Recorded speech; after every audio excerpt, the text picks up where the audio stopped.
orang dengan gangguan jiwa, entah itu skizofrenia, bipolar, ataupun depresi, tetap saja membutuhkan sebuah program pengobatan. Tentu pengobatan ini ada tahapnya. Artinya tidak hanya berobat satu kali ke psikiater atau dokter ahli jiwa, obat habis, merasa baik atau sembuh, kemudian berhenti. Nah, apa saja sih tahap dari pengobatan gangguan jiwa ini?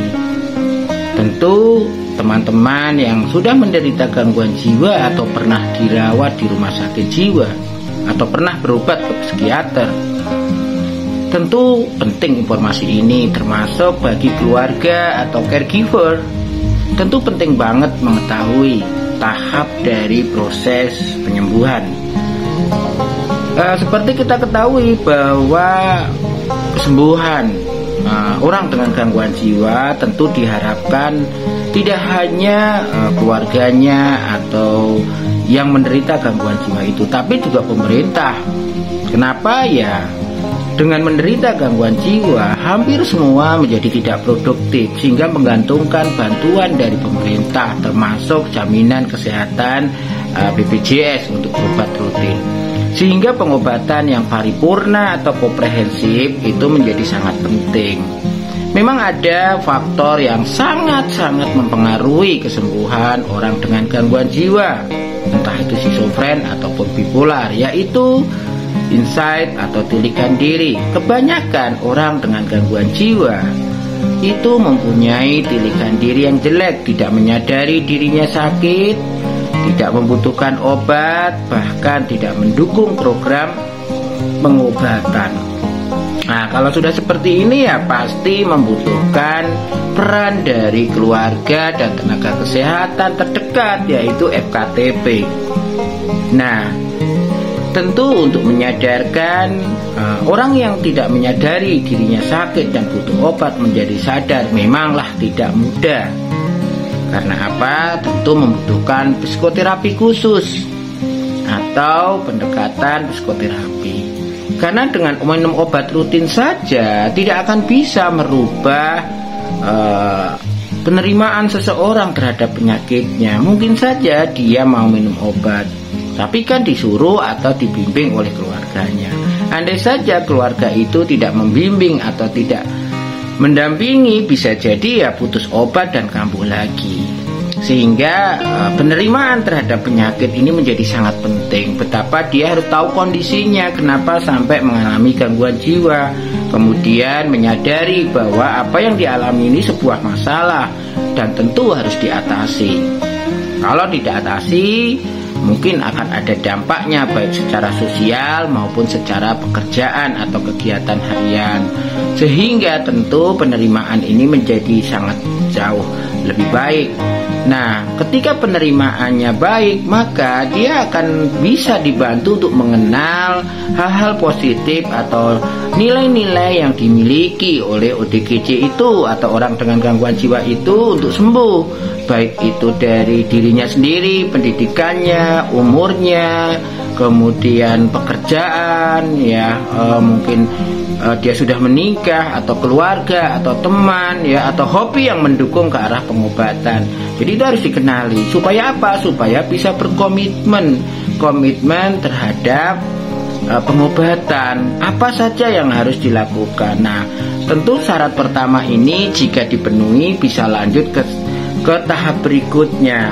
Seharusnya ketika tahap pengobatan, khususnya fase krisis, ya ketika akhirnya seseorang harus dirawat atau dirawat ulang ke rumah sakit jiwa, tentu ada namanya fase krisis. Bagaimana dia mengalami sebuah masalah dan dia tidak mampu menghadapinya, sehingga menunjukkan perilaku yang menurut orang lain sudah tidak sewajarnya. Misalnya saja ngamuk atau bicara sendiri, ya telanjang-telanjang, mengancam, gak mau makan, gak mau bicara, ya gak bisa tidur. Nah, sehingga dibawalah ke rumah sakit.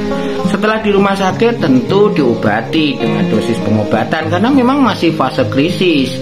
Setelah 14 hari kemudian bisa jadi ODGJ ini menjadi jauh lebih baik atau tenang, sehingga dipulangkanlah oleh dokter penanggung jawab pasien atau DPJP.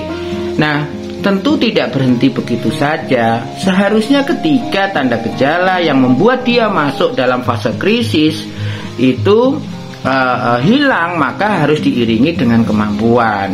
Kemampuan yang dimaksud adalah kemampuan mengatasi masalah. Tentu ketika tempat dia dirawat itu sudah bagus, sudah pola-pola SP ya, strategi pelaksanaan atau latihan keterampilan mengatasi masalahnya jalan, maka tentunya akan berpengaruh kepada kemampuannya. Jadi pulang itu 14 hari tidak hanya membawa tanda gejala yang sangat minimal, tetapi juga membawa kemampuan untuk mengatasi setiap persoalan atau keluhan yang dialami, sehingga tentu siap untuk masuk ke dalam fase stabilisasi. Gunanya apa? Ketika tanda gejala sudah berkurang, pastinya dokter tetap akan memberikan obat kan. Nah, sehingga harus diminum secara teratur.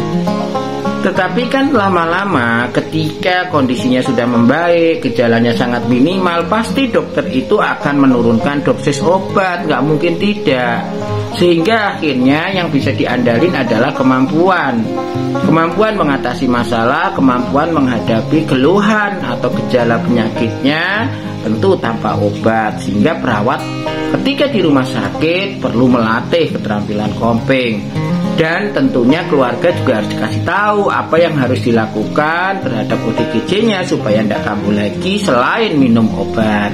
Sehingga fase tenang ini, fase stabilisasi ini bisa dilalui dengan baik. Nah, ketika memang tanda gejalanya sudah berkurang ya atau sangat minimal, cek lagi kemampuan merawat dirinya, kemampuan melakukan aktivitas harian, dan kemampuan untuk bersosialisasi, termasuk bagaimana mengutarakan keluhan atau ketidaknyamanan ketika di dalam kondisi bermasalah, sehingga bisa menjemput bola, nyari orang untuk curhat atau mencari solusi atas persoalannya. Kalau itu tidak bisa dilakukan, ya tidak bisa dikatakan sembuh dan pulih.